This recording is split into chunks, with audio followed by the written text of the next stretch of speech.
In just 11 days, the Soviet Union achieved what seemed impossible, annihilating an entire Japanese army of nearly 1 million men with a kill ratio of 30-1. They advanced faster than any campaign in Europe while settling a 40-year-old debt of national humiliation. This was Operation August Storm, and it changed the course of World War II in ways the world still struggles to understand. The story begins not in 1945, but 4 decades earlier, with a wound so deep it transcended revolutions and political systems. It was a humiliation that burned in Russian memory, waiting for the chance to be erased completely. And when that chance came, the Soviets would unleash a form of warfare so devastating that an entire army would simply cease to exist. Every nation remembers its humiliations, but few get the chance to erase them so completely. For Russia, that humiliation came in 1905, and it cut deeper than any military defeat before or since. The Russo-Japanese War began on the night of February 8, 1904, when Japanese destroyers launched a surprise attack on Port Arthur. What followed was a cascade of disasters that shook the Russian Empire to its core. At the Battle of Mukden in February and March 1905, over 300,000 Russian troops faced the Japanese in the largest land battle the world had yet seen. Both sides lost roughly a third of their forces, but the Japanese drove the Russians from the field. Mukden fell. The defeat was total. Then came Tsushima. The Russian Baltic Fleet had sailed 18,000 nautical miles around the world to break the Japanese blockade of Port Arthur. On May 27, 1905, the Japanese intercepted them in the straits between Korea and Japan.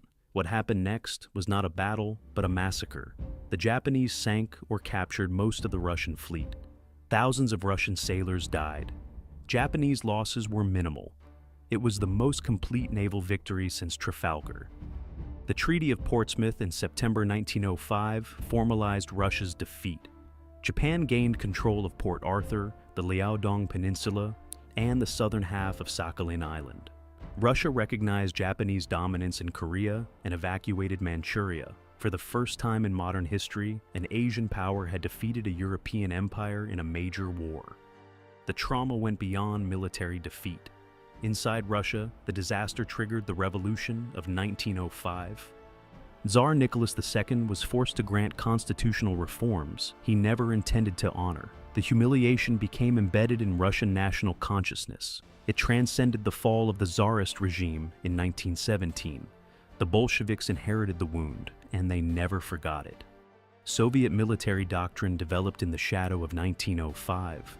The Red Army's emphasis on modernization, mechanization, and what they called deep operations reflected a determination to never again suffer from the indecision, poor leadership, and technological inferiority that had doomed the Tsarist forces. Soviet commanders studied the failures at Mukden and Tsushima the way surgeons study fatal errors. They would not repeat them. When Marshal Alexander Vasilevsky planned Operation August Storm in 1945, he made the revenge explicit. Soviet propaganda and military orders referenced settling accounts for 1905. The recapture of Port Arthur was given priority attention despite its limited military value. Soviet forces would deliberately raise the red banner over the fortress where Russian defeat had begun 40 years earlier. The symbolic reversal of Tsushima became as important as the military objectives. This was not just a campaign, it was the erasure of national shame. But revenge requires an enemy, and by August 1945, the once fearsome Kwantung Army that had terrorized Asia was no longer what it seemed. The Kwantung Army's reputation was built on brutality and victory, but reputations can outlive reality. By the summer of 1945, the force that Tokyo still called its elite Continental Army was a hollow shell wearing the uniform of its former self. The Kwantung Army had originated as a garrison force to guard Japanese interests around Port Arthur after the Russo-Japanese War. By the 1930s, it had evolved into Japan's primary instrument of imperial expansion on the Asian mainland. In 1931, Kwantung officers engineered the Mukden Incident, fabricating a pretext for the full-scale invasion and occupation of Manchuria. They established the puppet state of Manchukuo and operated with stunning autonomy, often acting without orders from Tokyo. At its peak, the Kwantung Army numbered over 700,000 men and included some of Japan's finest infantry, armor, and cavalry units. But that was before the Pacific War consumed everything. As American forces island hopped toward the Japanese home islands, Tokyo stripped the Kwantung Army of its best divisions, equipment, and experienced personnel. Elite units were redeployed to desperate defenses in the Philippines, Okinawa, and the home islands themselves. What remained in Manchuria by August 1945 was a facade. The numbers told the story of decay. Of 25 divisions, only 6 were considered combat ready. The rest consisted of poorly trained conscripts, reservists, and rear echelon support personnel. Many units existed only on paper. The Army's nominal strength was 700,000, but only about 600,000 were actually available, and most of those were undertrained and under-equipped. The equipment disparity was staggering. The Kwantung Army fielded approximately 1,155 tanks, but most were obsolete Type 97 Chaiha and Type 95 Hago light tanks with thin armor and weak guns. They were no match for modern Soviet armor. The Japanese had about 6,700 artillery pieces, but ammunition was scarce. Their air force numbered around 1,800 aircraft, but fuel shortages meant most were grounded, and those that could fly were obsolete designs facing modern Soviet fighters and ground attack aircraft. Japanese defensive doctrine remained rooted in World War I concepts. Despite intelligence awareness of Soviet mobile warfare capabilities, especially after the devastating defeat at Khalkhin Gol in 1939, the Kwantung Army's plans relied on static fortifications and linear defense. They had constructed what they called the Manchurian Wall, a series of bunkers, pillboxes, and defensive lines designed to stop frontal assaults. Many of these fortifications were incomplete or poorly maintained. The doctrine emphasized holding ground rather than elastic defense. There were no strategic reserves, no mobile units capable of counterattacking Soviet breakthroughs. The army was trapped by its own limitations. Senior Kwantung officers knew they faced a superior enemy. They had seen what happened at Khalkhin Gol when General Zhukov's forces encircled and destroyed Japanese units using combined arms and deep penetration tactics. But knowing and adapting were different things. The Kwantung Army lacked the tanks, trucks, fuel, and training to implement mobile defense. They were forced to prepare for a war they knew they could not win, using tactics they knew were obsolete. Morale was fragile. Soldiers knew Japan was losing the war. Cities were burning under American bombs. The Navy was destroyed. Defeat was visible on the horizon, yet they were expected to defend an endless frontier against an enemy whose strength they could only guess at. Training was inadequate. Many conscripts had only weeks of preparation before being sent to remote border posts. Officers who had survived China or the Pacific were rare. Most leaders were garrison troops who had never experienced modern combat. Against this phantom army, the Soviets were about to unleash a form of warfare the Japanese had never experienced and could never have prepared for. The Germans had taught the Soviets how to fight modern war through 4 years of blood. Now the Japanese would face the graduates. Operation August Storm was the culmination of Soviet operational art, refined in the crucible of the Eastern Front. Marshal Alexander Vasilevsky commanded the overall operation, coordinating 3 massive fronts in a campaign designed to annihilate Japanese forces through simultaneous multi-axis attacks, deep penetration, and relentless tempo. The Soviet force was overwhelming. The Trans-Baikal Front under General Rodion Malinovsky deployed approximately 416,000 troops, 1,850 tanks and self-propelled guns, 5,250 artillery pieces and mortars, and 4,400 aircraft. The First Far Eastern Front under General Kirill Meretskov fielded about 586,000 troops, 1,550 tanks, 7,400 artillery pieces, and 1,360 aircraft. The Second Far Eastern Front under General Maxim Prakayev added another 337,000 troops, 600 tanks, 4,200 artillery pieces, and 1,100 aircraft. In total, the Soviets massed approximately 1.6 million troops, between 3,000 and 5,500 tanks and self-propelled guns, depending on classification, around 17,000 artillery pieces and mortars, and roughly 3,700 aircraft. The disparity was crushing. Soviet tank forces outnumbered Japanese armor by at least 4 to 1, and the quality gap was even larger. Soviet T-34-85 medium tanks, IS-2 heavy tanks, and Su-76 and ISU-152 self-propelled guns were combat-proven designs that had broken the Wehrmacht. Japanese Type 97 and Type 95 tanks were lightly armored death traps armed with guns that could barely scratch Soviet armor. In some sectors, Soviet artillery enjoyed a 4 to 1 advantage. Soviet air power was absolute. The roughly 3,700 modern Yak-9 fighters, La-5 and La-7 fighters, and Il-2 Sturmovik ground attack aircraft faced about 1,800 obsolete Japanese planes, most of which could not even fly due to fuel shortages. But numbers alone do not explain what happened.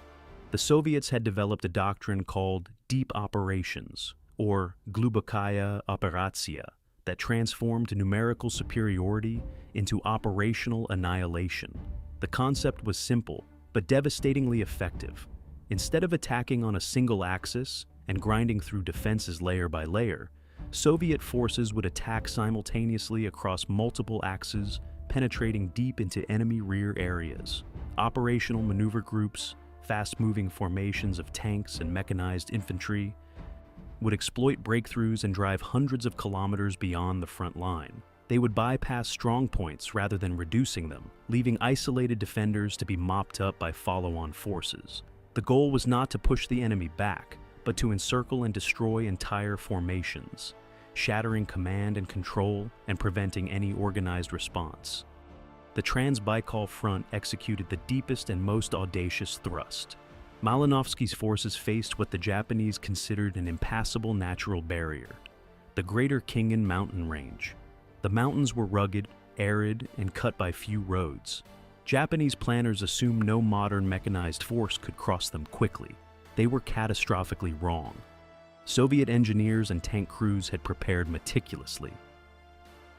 When the offensive began on August 9, 1945, Soviet tank columns plunged into the mountains and emerged on the other side with stunning speed. One tank crewman later recalled the surreal experience. "We drove for days without stopping, the desert heat shimmering on our armor, and the Japanese had not even mined the passes. In some sectors, Soviet units covered up to 150 kilometers in a single day. The advance through terrain the Japanese thought would take weeks happened in days. By the time Japanese commanders realized the Soviets were across the mountains, Soviet spearheads were already seizing key cities and rail junctions deep in Manchuria. The three-front coordination was unprecedented. All three fronts attacked on August 9th, creating impossible dilemmas for Japanese commanders. Defend everywhere and be strong nowhere. Concentrate forces against one thrust and be encircled by the others. Japanese defensive doctrine, built around static lines and frontal defense, simply had no answer to simultaneous penetration on multiple axes. Soviet tank commanders who had fought through Poland, Ukraine, and Germany reported with astonishment how easily Japanese positions collapsed. Major General Vasily Ryazanov of the 5th Guards Tank Army noted that the Japanese positions melted away before our tanks, unlike the dogged resistance of the Germans. Veterans described the campaign as a walk compared to the hell of Berlin and Stalingrad. The contrast was stark. German defenders had fought for every meter, counter-attacking with panzers and panzerfausts, turning cities into fortresses. Japanese defenders, lacking mobile reserves and modern anti-tank weapons, could only watch as Soviet armor bypassed their bunkers and drove into the rear. What happened when these two military philosophies collided was less a battle than a systematic disintegration. In modern war, armies do not just lose battles, they lose the ability to fight at all. At midnight on August 9, 1945, Soviet forces attacked simultaneously across three fronts. The Japanese had intelligence indicating a Soviet buildup, but they achieved no meaningful strategic or tactical surprise. Yet within hours, Japanese defenses were crumbling. The speed of collapse shocked even Soviet commanders. Japanese static defensive positions, designed to stop World War I-style frontal assaults, were simply bypassed. Soviet operational maneuver groups identified weak points, punched through, and raced into the rear. Japanese strongpoints found themselves isolated, surrounded, and irrelevant. Communications collapsed almost immediately. Japanese commanders lost contact with forward units and had no reserves to plug breaches. Lieutenant Colonel Saburo Hayashi of the Kwantung Army captured the chaos in his memoir. It was as if a thunderbolt had struck. We had no time to organize, no reserves to plug the breaches. Soviet tanks appeared everywhere, and our communications collapsed. The experience was disorienting and terrifying. Units that had been preparing for frontal defense suddenly found Soviet armor in their rear areas. Officers who tried to coordinate responses found their phone lines dead and their messengers missing. The fog of war became total. The Trans-Baikal front's thrust through the Greater Khingan Mountains turned the entire Japanese defensive concept on its flank. Japanese planners had assumed the mountains would channel any Soviet attack into predictable corridors where defenses could be concentrated. Instead, Soviet forces crossed the mountains on multiple axes and emerged deep in the Japanese rear. By the time Japanese commanders understood what was happening, Soviet spearheads were already seizing Mukden, Changchun, and Harbin. Merezkov's First Far Eastern Front, with 586,000 troops, began the drive toward the coast and the ultimate symbolic objective, Port Arthur. The fortress that had symbolized Russian humiliation in 1905 was now within reach. Soviet forces advanced with ruthless efficiency, brushing aside scattered Japanese resistance. The Japanese had no doctrine for responding to deep penetration. Their plans assumed they would fight a defensive battle along prepared lines, falling back to secondary positions if pressed. But there was no falling back. Soviet forces were already behind them. Attempts to withdraw turned into routs. Units that tried to establish new defensive lines found Soviet tanks arriving before they could dig in. The tempo of operations was beyond anything Japanese officers had experienced. But the opening breakthrough was only the beginning. What followed was a pursuit unlike anything seen in the Pacific War. Some military campaigns are remembered for their brutality. This one is remembered for its asymmetry. From August 9 to August 20, 1945, the Soviet military machine achieved one of the most lopsided victories in modern warfare. The final casualty figures revealed the campaign's devastating nature. Soviet losses totaled approximately 12,031 killed, wounded, and missing, including only 2,630 killed. Japanese losses exceeded 80,000 killed, with estimates of around 15,000 wounded, and between 594,000 and 650,000 taken prisoner. The kill ratio approached 30-1. Soviet forces advanced faster than in any European operation. Territorial gains were measured not in kilometers, but in hundreds of kilometers. In some sectors, Soviet spearheads covered up to 800 kilometers over the 11-day campaign, averaging between 40 and 70 kilometers per day. This pace exceeded even the most successful Soviet operations against Germany. The speed of advance maintained operational coherence despite the distances. Soviet logistics, honed through years of continental warfare, kept fuel, ammunition, and supplies flowing to advancing spearheads. Tank columns that covered 150 kilometers in a day still had fuel and ammunition when they reached their objectives. The mechanization that had crushed the Wehrmacht now crushed the Kwantung Army with even greater ease. Soviet tank commanders noted the stark contrast with their European experience. One officer wrote, "The Japanese positions melted away before our tanks, unlike the dogged resistance of the Germans." Another described the campaign as a walk compared to the hell of Berlin and Stalingrad. The difference was not courage. Japanese soldiers fought when they could. But they lacked the weapons, doctrine, and support to mount effective resistance against deep battle tactics. The collapse prevented any organized Japanese withdrawal or establishment of secondary defensive lines. Units that tried to retreat found Soviet forces already blocking their path. Strong points that held out found themselves surrounded and isolated, bypassed by the main Soviet advance. Retreat turned into rout. Rout turned into mass surrender. Key milestones marked the campaign's progress, By August 11 to 14, Soviet spearheads had crossed the Greater Khingan Mountains and seized key rail junctions. On August 15th, Emperor Hirohito announced Japan's surrender in a radio broadcast. Organized Japanese resistance collapsed almost immediately. Soldiers who had been fighting hours before laid down their weapons. Officers committed suicide rather than face the dishonor of surrender. By August 18 to 20, Soviet forces had seized Mukden, Changchun, Harbin, and Port Arthur. The Kwantung Army, once the pride of Japanese militarism, ceased to exist as a fighting force. The human experience of the collapse was chaotic and brutal. Japanese soldiers described the terror of facing an enemy that appeared everywhere at once. Soviet armor would emerge from unexpected directions, guns blazing. Air attacks were constant. There was no safe rear area. Communications were dead. Officers had no information and no orders. Men surrendered in groups of hundreds, then thousands. Some units fought to the last man. Others melted away. Civilians caught in the path of the Soviet advance faced violence, looting, and reprisals. The collapse of military order meant the collapse of all order. As Japanese armies disintegrated across Manchuria, the campaign's impact was being felt in a place far more important than any battlefield: the Imperial Palace in Tokyo. History remembers August 1945 for 2 atomic bombs, but Japanese leaders were equally terrified of what was happening in Manchuria. On August 6th, the United States dropped an atomic bomb on Hiroshima, killing tens of thousands instantly. On August 9th, a second bomb destroyed Nagasaki. The same day, the Soviet Union launched Operation August Storm. For Japanese leadership, the combination created a crisis that shattered any remaining hope of avoiding unconditional surrender.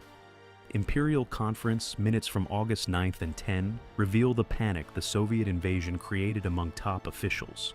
Foreign Minister Shigenori Togo and Army Chief Yoshijiro Umezu cited the Soviet entry as shattering any hope for mediation or continued resistance. Japan's strategy for ending the war had relied on the Soviet Union. Despite being ideological enemies, Stalin had maintained a neutrality pact with Japan.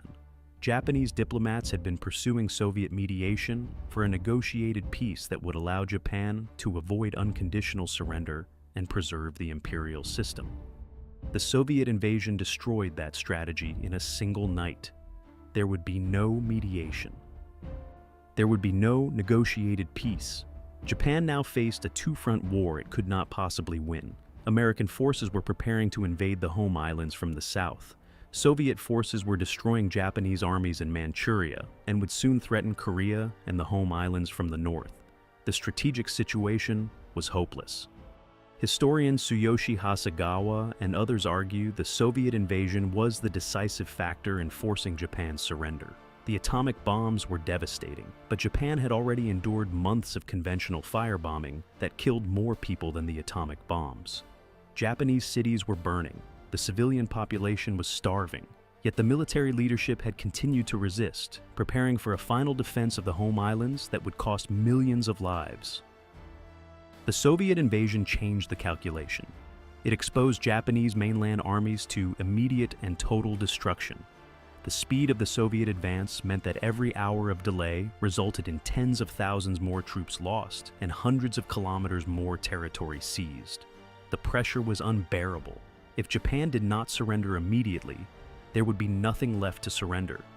The combination of atomic bombs and Soviet invasion within 48 hours created a dual crisis that overwhelmed Japanese decision-making capacity.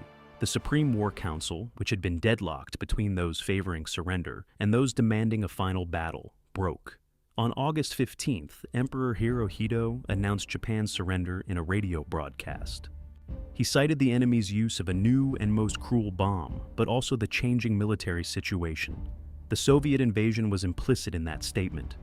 Yet for the Soviets, the campaign's strategic impact was secondary to its symbolic meaning, the final settling of accounts. Military victories fade from memory, but the reversal of national humiliation becomes legend. Soviet forces deliberately raised the red banner over Port Arthur Fortress on August 22, 1945. Marshal Vasilevsky ensured the symbolic location received priority attention despite its limited military value. The fortress, whose fall in 1905 had symbolized Russian humiliation, now witnessed Russian triumph. The moment was captured in photographs and newsreels. Soviet propaganda made it the emotional centerpiece of victory celebrations. Official Soviet communiques and propaganda explicitly referenced settling accounts for 1905 and avenging Tsushima. The revenge narrative was not subtext, it was the text. Soviet newspapers ran headlines celebrating the reversal of 1905. Radio broadcasts reminded listeners of Tsushima and Mukden. Military orders of the day invoked the memory of Russian sailors who had died 40 years earlier. The campaign was framed as the redemption of national honor. The recapture of Port Arthur was laden with symbolism. In 1905, Japanese forces had besieged the fortress for months, finally capturing it after brutal fighting. Russian defenders had fought with courage, but they were doomed by poor leadership and inadequate support. The fall of Port Arthur had been the beginning of the end for Russian hopes in the war. Now, in 1945, Soviet forces recaptured the fortress with ease. There was no siege. There was barely any fighting. Japanese defenders surrendered or fled. The contrast could not have been more complete. Soviet military leadership connected the 1945 victory directly to the redemption of Russian national honor. Vasilevsky and other commanders gave speeches referencing the humiliations of 1905 and the triumph of 1945. The message was clear: the Soviet Union had avenged the Tsarist defeat. The shame of Tsushima was erased. Russia was no longer the sick man of Asia, but a superpower. The campaign demonstrated Soviet military supremacy in Asia and established the USSR as a Pacific power. In 1905, Russia had been defeated by an Asian nation. In 1945, the Soviet Union annihilated that same nation's army in 11 days. The reversal was total. The kill ratio of 30-1, the speed of advance, the overwhelming technological and tactical superiority all served to erase the memory of 1905 from Russian consciousness. The symbolism extended beyond Port Arthur. Soviet forces recaptured every piece of territory lost in 1905. Southern Sakhalin, ceded to Japan in the Treaty of Portsmouth, was retaken. The Kuril Islands, promised to Stalin at Yalta, were occupied. Soviet influence in Manchuria, lost in 1905, was restored. The geopolitical order of Northeast Asia was rewritten in 11 days. Yet for hundreds of thousands of Japanese soldiers, the campaign's end marked not liberation, but the beginning of a different nightmare. The 11-day war was over, but for hundreds of thousands, the suffering had just begun. Between 594,000 and 650,000 Japanese soldiers and civilians were taken prisoner by Soviet forces during and after Operation August Storm. This mass captivity represented one of the largest forced labor operations in modern history. The prisoners were deported to labor camps across Siberia and the Soviet Far East, where they worked in mines, forests, and construction projects under brutal conditions.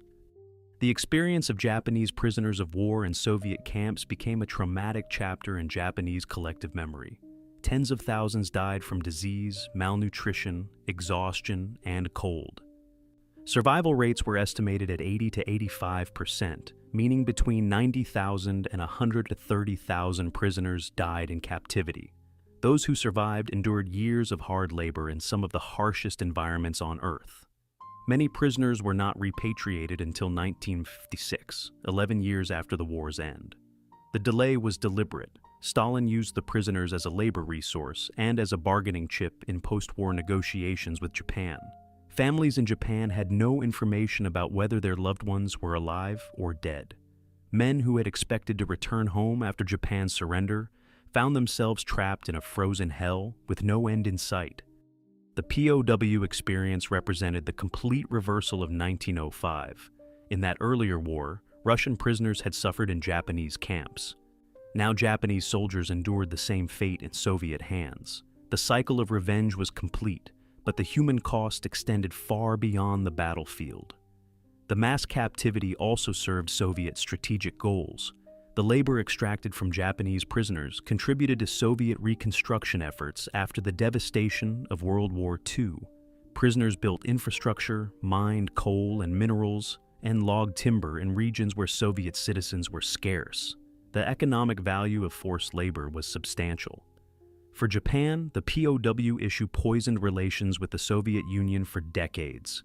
The slow return of prisoners, the lack of information, and the deaths in captivity created lasting bitterness. Even today, the fate of Japanese prisoners in Siberia remains a sensitive topic in Japanese historical memory. Operation August Storm thus became a campaign of multiple meanings: military revolution, historical revenge, strategic earthquake, and human tragedy, all compressed into 11 days that changed the course of World War II and settled a 40-year-old debt. Operation August Storm answered the historical question definitively. It was simultaneously the Soviet Union's calculated revenge for 1905's humiliation, and a devastating demonstration that modern deep battle doctrine could annihilate an army still fighting the previous war. In 11 days, the Soviets achieved a kill ratio of 30-1.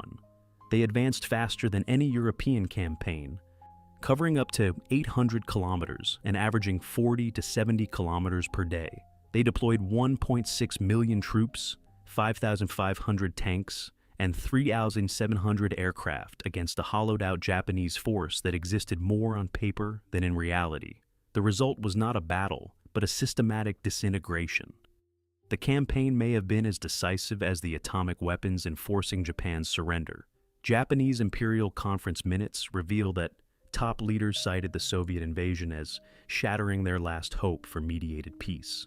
The combination of atomic bombs and Soviet invasion within 48 hours created a crisis that broke the deadlock in Tokyo and forced Emperor Hirohito to announce surrender on August 15th. The revenge narrative was explicit and deliberate. Soviet commanders and propaganda invoked settling accounts for 1905. The red banner raised over Port Arthur Fortress symbolized the reversal of Tsushima. Every piece of territory lost in 1905 was recaptured. The geopolitical humiliation was erased through overwhelming military superiority. But the campaign also proved a broader point about modern warfare. The gap between doctrines matters more than the gap between courage. Japanese soldiers fought when they could, but they were trapped in World War I defensive concepts, facing an enemy that had mastered World War II operational art. Static defenses were bypassed. Linear thinking was shattered by simultaneous multi-axis attacks. Courage could not overcome obsolete equipment, inadequate training, and a doctrine designed for a war that no longer existed. The Soviet deep battle tactics employed in Manchuria represented the culmination of 4 years of brutal learning on the Eastern Front.